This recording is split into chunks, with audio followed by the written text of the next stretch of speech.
Libro El poder de la hora. Un camino hacia la realización personal. Eckhart Tolle.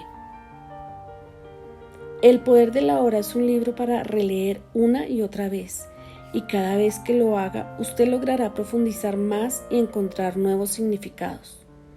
Muchas personas querrán estudiarlo toda la vida, pues es una guía, un curso completo de meditación y realización. Es un libro con el poder de cambiar vidas, de despertarnos para comprender plenamente quiénes somos. El mensaje de Tolle es el mismo que Cristo y Buda enseñaron. Se puede alcanzar un estado de iluminación, de realización espiritual aquí y ahora. Es posible liberarnos del sufrimiento, de la ansiedad, de la neurosis de la vida diaria.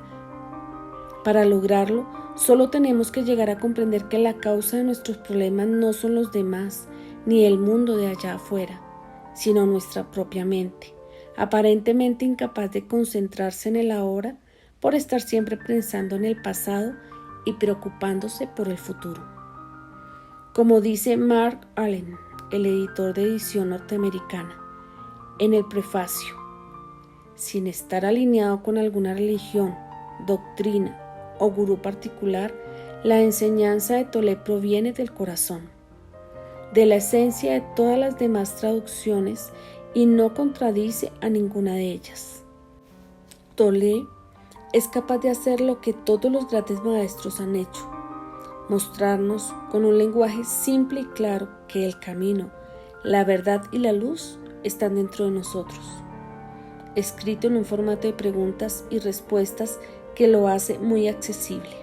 El poder de la hora es una invitación a la reflexión que le abrirá las puertas a la plenitud espiritual y le permitirá ver la vida con nuevos ojos y empezar a disfrutar del verdadero poder de la hora. Tú estás aquí para permitir que el divino propósito del universo se despliegue.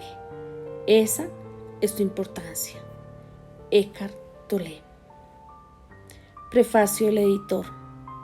Por Mark Allen.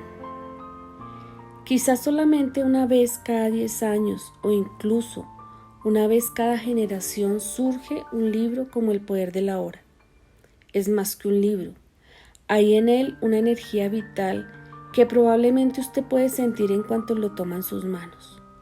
Tiene el poder de crear una experiencia en los lectores y de cambiar su vida para bien.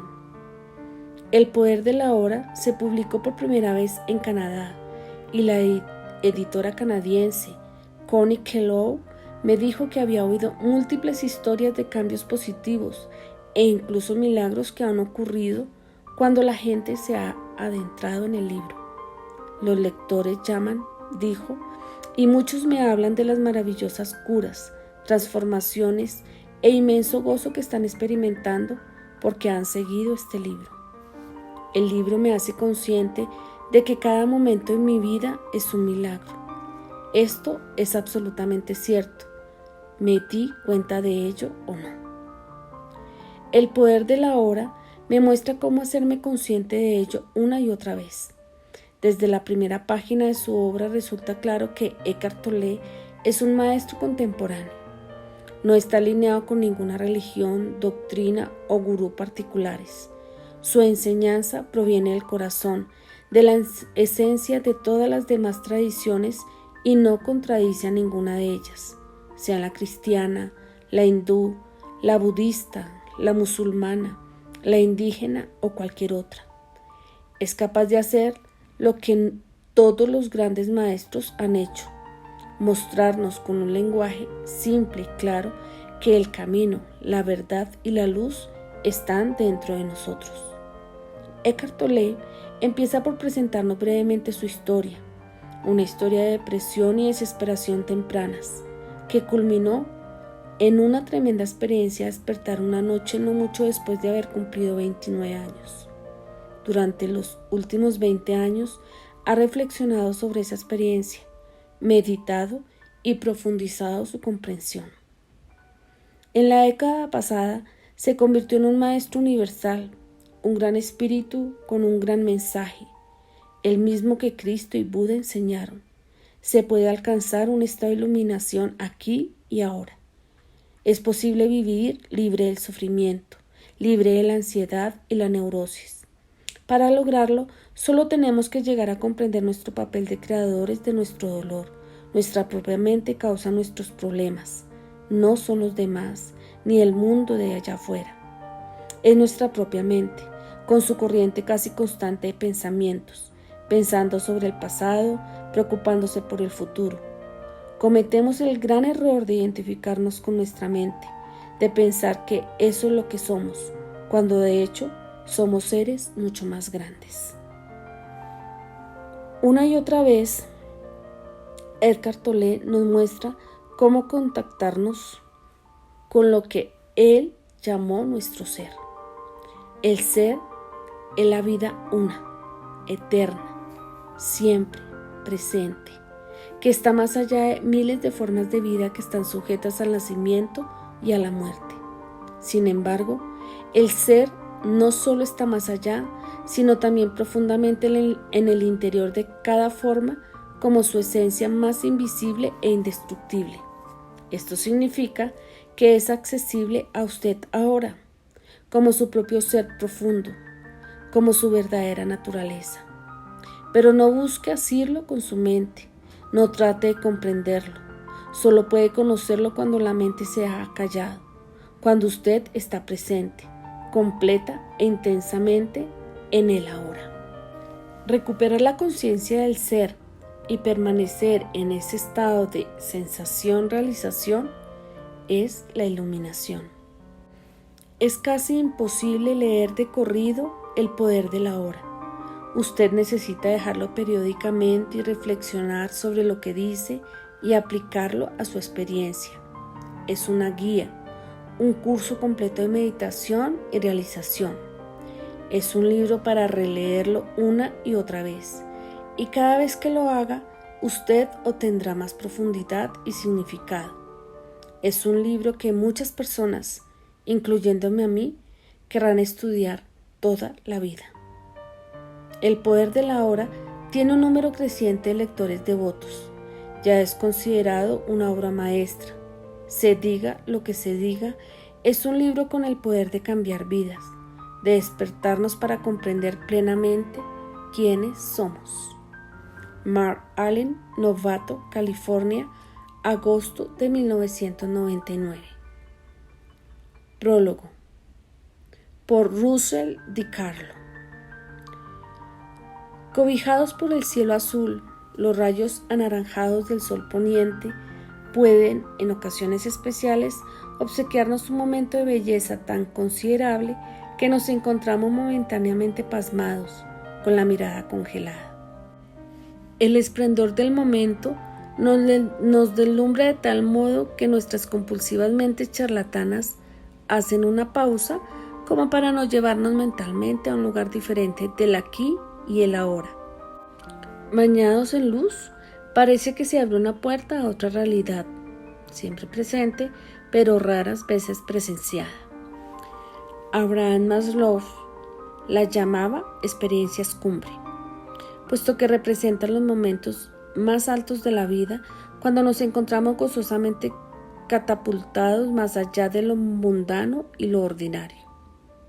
Podía igualmente haberla llamado experiencias de atisbo.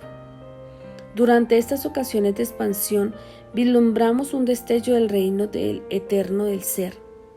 Aunque solo sea por un breve momento, llegamos al hogar de nuestro verdadero ser. Ah, podría uno suspirar. Tan grandioso. Si pudiera quedarme aquí, pero ¿cómo tomar residencia permanente?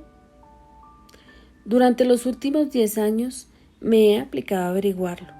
Durante mi búsqueda he tenido el honor de entablar diálogos con los más osados, inspiradores y penetrantes pioneros de paradigmas de nuestro tiempo.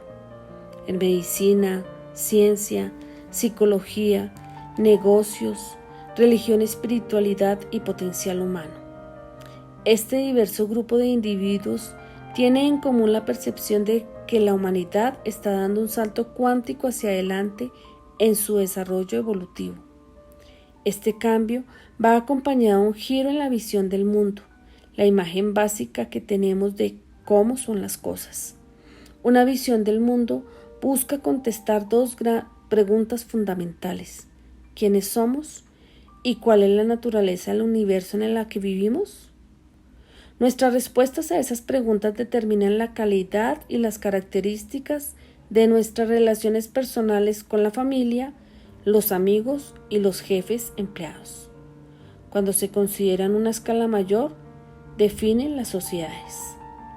No es sorprendente que la visión del mundo que está emergiendo ponga en duda muchas de las cosas que la sociedad occidental considera verdaderas. Mito número 1.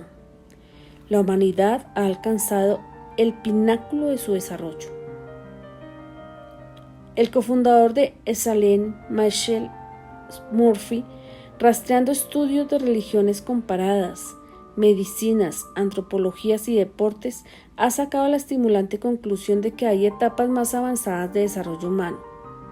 En la medida en que una persona alcanza esos niveles avanzados de madurez espiritual, empiezan a florecer extraordinarias capacidades de amor, vitalidad, personalidad, conciencia personal, intuición, percepción, comunicación y voluntad. Primer paso: reconocer que existen. La mayoría de las personas no lo reconoce. Solo entonces se pueden emplear métodos con intención consciente. Mito número 2. Estamos completamente separados unos de otros, de la naturaleza y del cosmos. Este mito del distinto de mí ha sido responsable de las guerras, el asolamiento del planeta y de todas las formas y expresiones de la injusticia humana. Después de todo, ¿quién en su sano juicio haría daño a otro si experimentara a esa persona como parte de sí mismo? Stan Grof, en su investigación de estados no ordinarios de conciencia, resume diciendo que la psique y la conciencia de cada uno de nosotros es, al fin y al cabo, correspondiente con todo lo que es, porque no hay fronteras absolutas entre el cuerpo ego y la totalidad de la existencia. La medicina Era-3 del Dr. Larry Dossey, en la que los pensamientos, las actitudes y las intenciones de corazón de un individuo pueden influir en la fisiología de la otra persona, en contraste con la Era 2, en la que prevalece la medicina mente-cuerpo, está muy bien sustentada por estudios científicos sobre el poder curativo de la oración. Ahora bien, esto no puede ocurrir de acuerdo con los principios conocidos de la física y con la visión del mundo de la ciencia tradicional. Sin embargo, la abundancia de las evidencias sugiere que de hecho ocurre. Mito 3. El mundo físico es todo lo que hay. Atada a la materia, la ciencia tradicional asume que cualquier cosa que no pueda ser medida, examinada en un laboratorio o comprobada por los 5 sentidos y sus extensiones tecnológicas simplemente no existe. Es irreal. La consecuencia, toda la realidad se ha reducido a la realidad física. La dimensión espiritual, o lo que yo llamaría dimensiones no físicas de la realidad, han sido desterradas.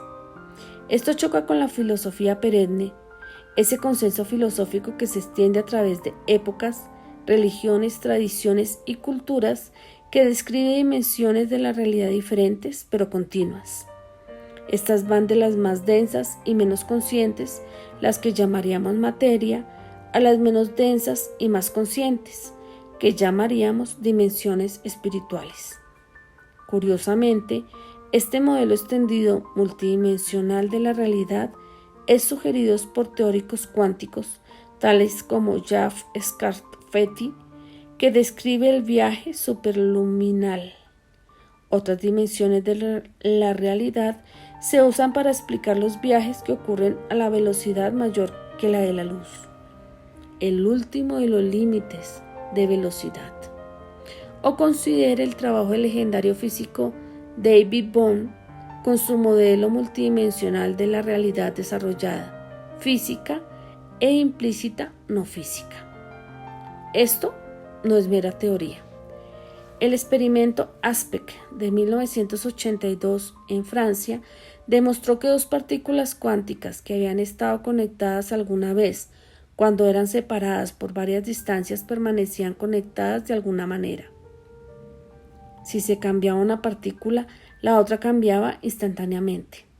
Los científicos no conocían la mecánica de cómo ocurre este viaje más rápido que la velocidad de la luz, aunque algunos teóricos sugieren que esta conexión tiene lugar por medio de puertas a dimensiones superiores.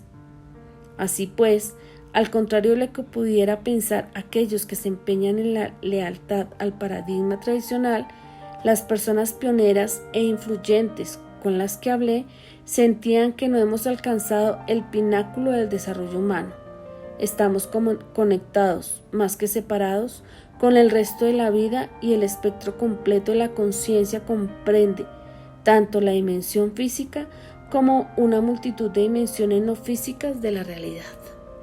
En esencia, esta nueva visión del mundo supone que usted se ve a sí mismo, a los demás y a toda la vida, no con los ojos de nuestro pequeño ser terrenal, que vive en el tiempo y ha nacido en el tiempo, sino más bien a través de los ojos del espíritu, de nuestro ser, del verdadero sí mismo.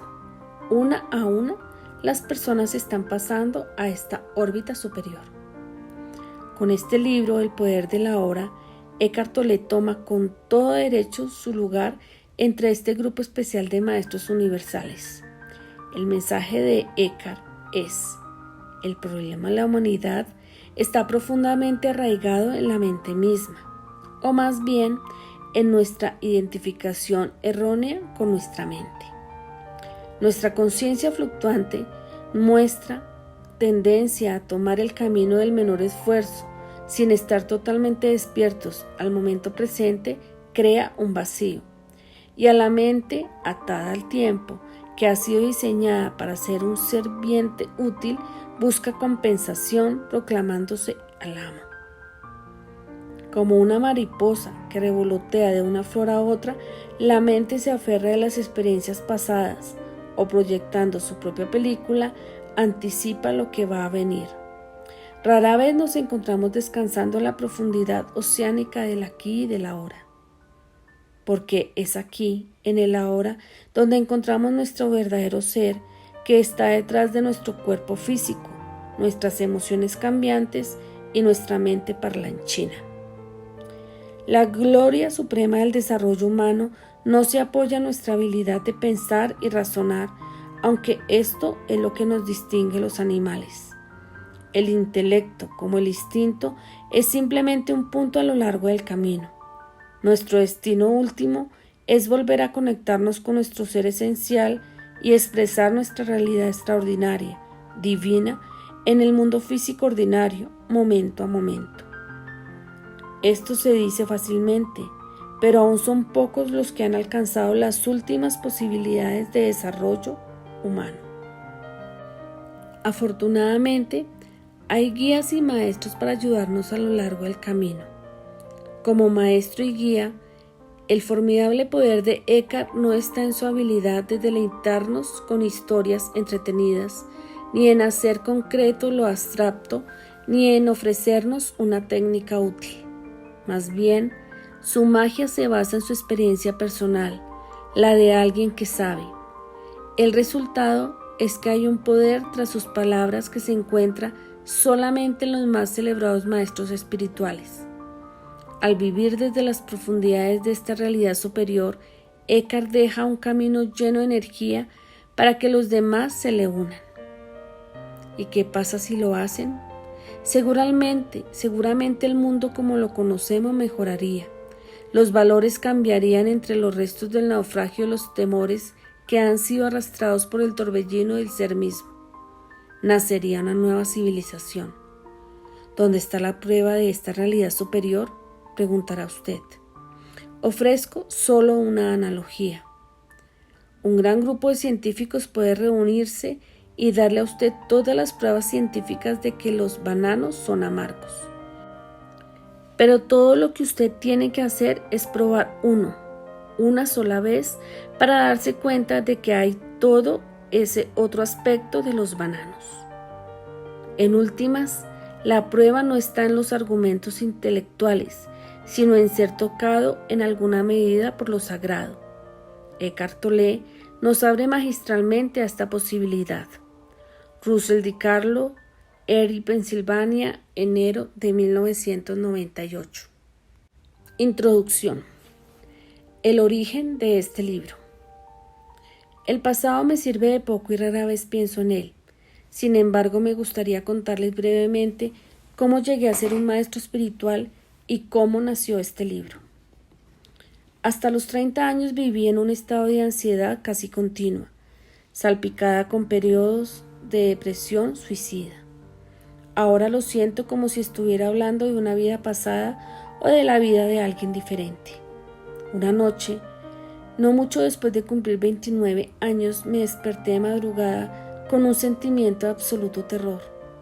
Había despertado con ese sentimiento muchas veces antes, pero esta vez era más intenso que nunca. El silencio de la noche, los contornos vagos de los muebles en la habitación oscura, el ruido distante de un tren, todo parecía tan ajeno, tan hostil y tan absolutamente sin sentido que creó en mí un profundo aborrecimiento del mundo.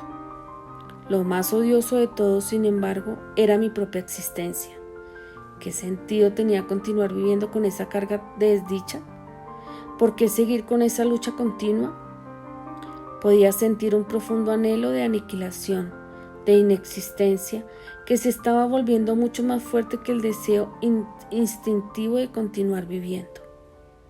No puedo seguir viviendo conmigo mismo. Este era el pensamiento que me repetía continuamente en mi mente. Entonces, súbitamente me hice consciente de cuán peculiar era este pensamiento. ¿Soy uno o dos? Si no puedo vivir conmigo mismo, debe haber dos: el yo y el mí mismo, con el que yo no puedo vivir. Quizá, pensé, solo uno de los dos es real. Esta extraña revelación me aturdió tanto que mi mente se detuvo. Estaba completamente consciente, pero no había más pensamientos. Después me sentí arrastrado hacia lo que parecía un vórtice de energía. Al principio era un movimiento lento y después se aceleró. Me sobrecogió un intenso temor y mi cuerpo empezó a temblar. Oí las palabras «no te resistas a nada», como si fueran pronunciadas dentro de mi pecho. Sentía como si me arrastrara a un vacío. Sentía que el vacío estaba dentro de mí en lugar de afuera. De repente ya no sentí más miedo y me dejé caer de aquel vacío. No recuerdo lo que pasó después. Me despertó el canto de un pájaro en la ventana. Nunca había oído un sonido así antes. Mis ojos aún estaban cerrados y vi la imagen de un diamante precioso. Sí, un diamante pudiera producir un sonido, sería así. Abrí mis ojos. La primera luz del amanecer se filtraba por las cortinas. Sin ningún pensamiento, sabía que hay mucho más en la luz que aquello de lo que nos damos cuenta. Aquella suave luminosidad filtrándose a través de las cortinas era el amor mismo. Mis ojos se llenaron de lágrimas. Me levanté y caminé por la habitación. La reconocía y sin embargo sabía que antes no la había visto verdaderamente. Todo era fresco y pristino, como si acabara de nacer. Tomé cosas, un lápiz, una botella vacía, maravillándome ante la belleza y la vividez de todo. Aquel día caminé por la ciudad en total asombro por el milagro de la vida sobre la tierra, como si acabara de nacer a este mundo. En los 5 meses siguientes viví en un profundo estado de paz y embelezamiento ininterrumpidos. Durante esta condición disminuyó algo en intensidad, o quizá me pareció porque se volvió mi estado natural. Podía funcionar todavía en el mundo, aunque me daba cuenta de que nada de lo que hiciera podría añadir algo a lo que ya tenía. Sabía, por supuesto, que algo profundamente significativo me había ocurrido, pero no lo entendía en absoluto. Solamente varios años después, luego de haber leído textos espirituales y de haber pasado tiempo con maestros, me di cuenta de que lo que todo el mundo buscaba ya me había ocurrido a mí. Comprendí que la intensa presión del sufrimiento aquella noche debía haber forzado a mi consciente a retirarse de su identificación con aquel ser infeliz y profundamente temeroso, identificación que es, en últimas, una ficción de la mente. Esta retirada debió ser tan completa que este ser sufriente y falso se derrumbó inmediatamente, como cuando se le quita el tapón a un juguete inflable. Lo que quedó después fue mi verdadera naturaleza como el eterno presente que yo soy, la conciencia en su estado puro, anterior a la identificación con la forma. Más tarde, aprendí también a entrar en ese reino interior, ajeno al tiempo y a la muerte, que había percibido originalmente como un vacío, y a permanecer completamente consciente. Viví en estados de arrobamiento y santidad tan indescriptibles que incluso la experiencia original que acabo de escribir palidece en comparación. Llegó un momento en el que por un tiempo no quedó nada de mí en el plano físico. No tenía relaciones, ni empleo, ni hogar, ni identidad socialmente definida. Pasé casi 2 años sentado en los bancos de los parques en un estado de intenso gozo. Pero incluso las experiencias más bellas vienen y se van. Más fundamental quizá que cualquier experiencia es la corriente subterránea de paz que no me ha abandonado desde entonces. A veces es muy fuerte, casi palpable, y los demás la pueden sentir también. En otras ocasiones está en alguna parte en el fondo, como una melodía distante. Después, la gente venía ocasionalmente a mí y me decía: quiero lo que usted tiene. ¿Puede dármelo o mostrarme cómo lograrlo? Y yo decía: usted ya lo tiene, solo que no puede sentirlo porque su mente hace demasiado ruido. Esta respuesta creció después hasta convertirse en el libro que usted tiene en sus manos. Sin darme cuenta, tenía una identidad externa de nuevo. Me había convertido en un maestro espiritual. La verdad que hay dentro de usted. Este libro representa la esencia de mi obra en la medida en que puede ser expresada en palabras, con individuos y con pequeños grupos de exploradores espirituales durante los últimos 10 años en Europa y en Norteamérica. Con profundo amor y aprecio, quisiera agradecer a esas personas excepcionales su valor, su deseo de abrazar el cambio interior, el reto de sus preguntas y su disposición a escuchar. Este libro no había sido ni podido llegar a existir sin ellos. Pertenecen a lo que es todavía una minoría de pioneros espirituales, pero que afortunadamente está creciendo. Personas que están alcanzando un punto en el que son capaces de romper patrones mentales colectivos y heredados que han mantenido a los seres humanos sujetos al sufrimiento por millones de años. Confío en que este libro llegue a los que están listos para una transformación interior muy radical y que por tanto actúe como un catalizador para ella. También espero que llegue a otros muchos que encuentren su contenido digno de consideración, aunque puedan no estar listos para vivirlo o practicarlo plenamente.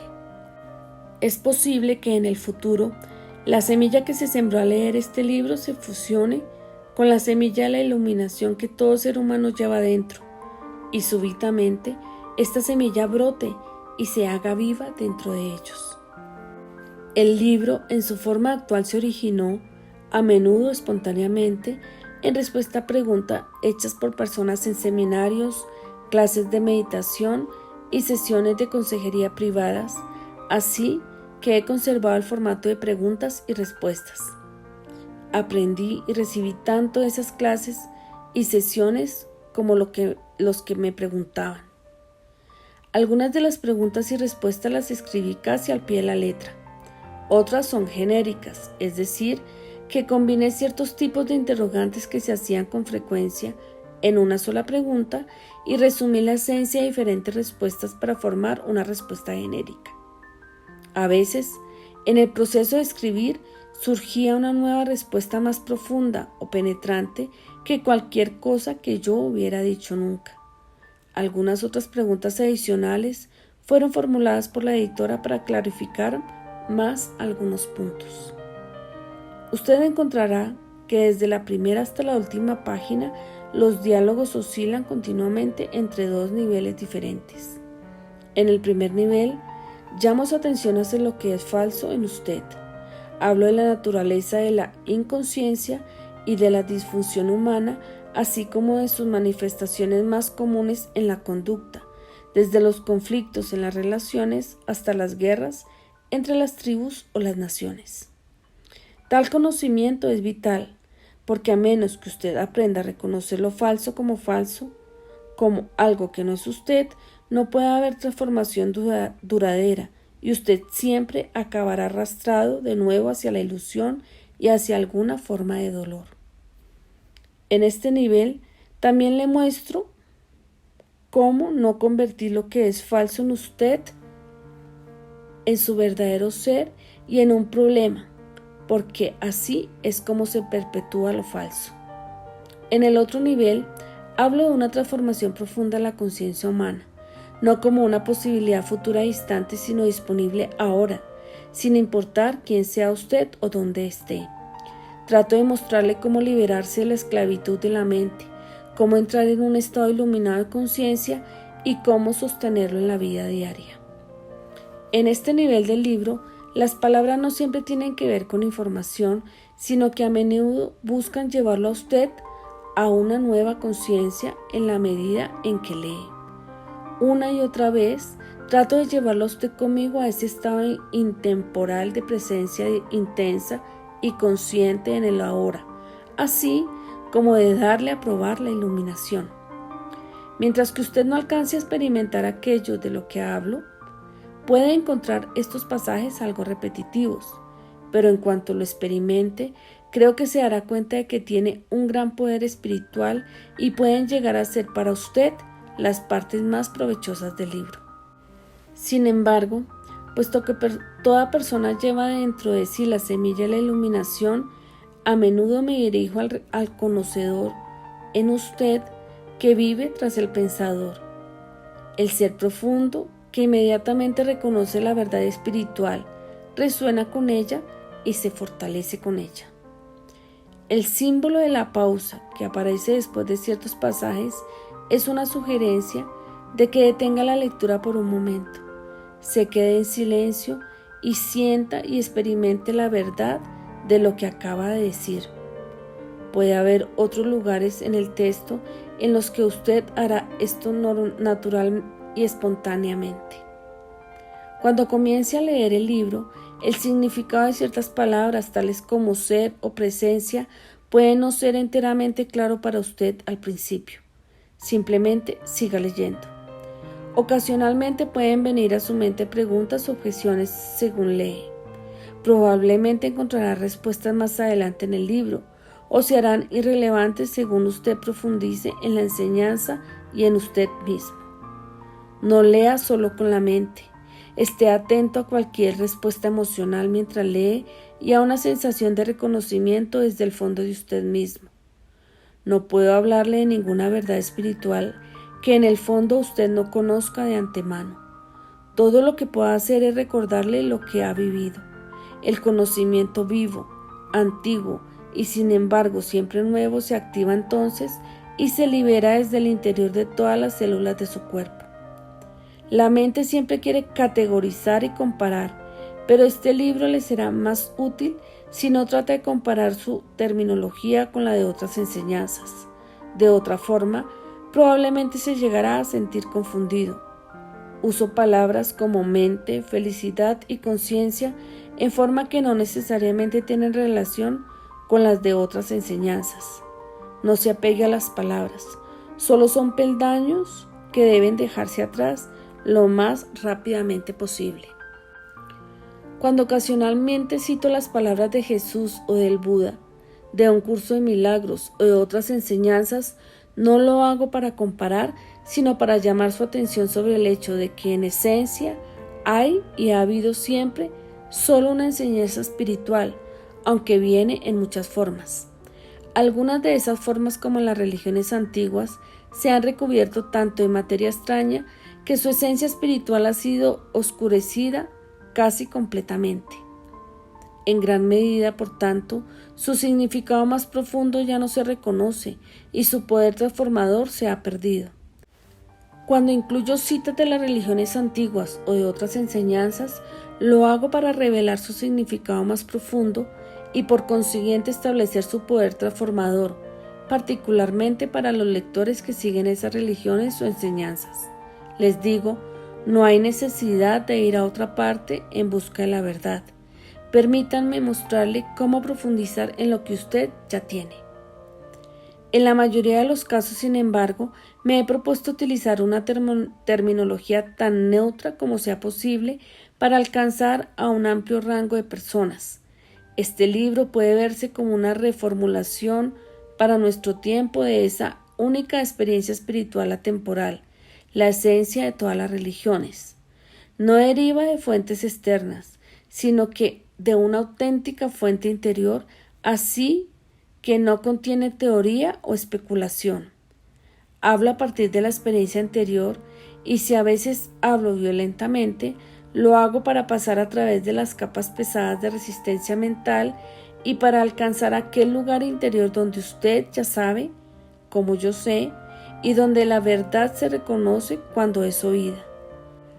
Hay entonces un sentimiento de exaltación y de vivacidad realzada, cuando algo dentro de usted dice, sí, sé que eso es verdad.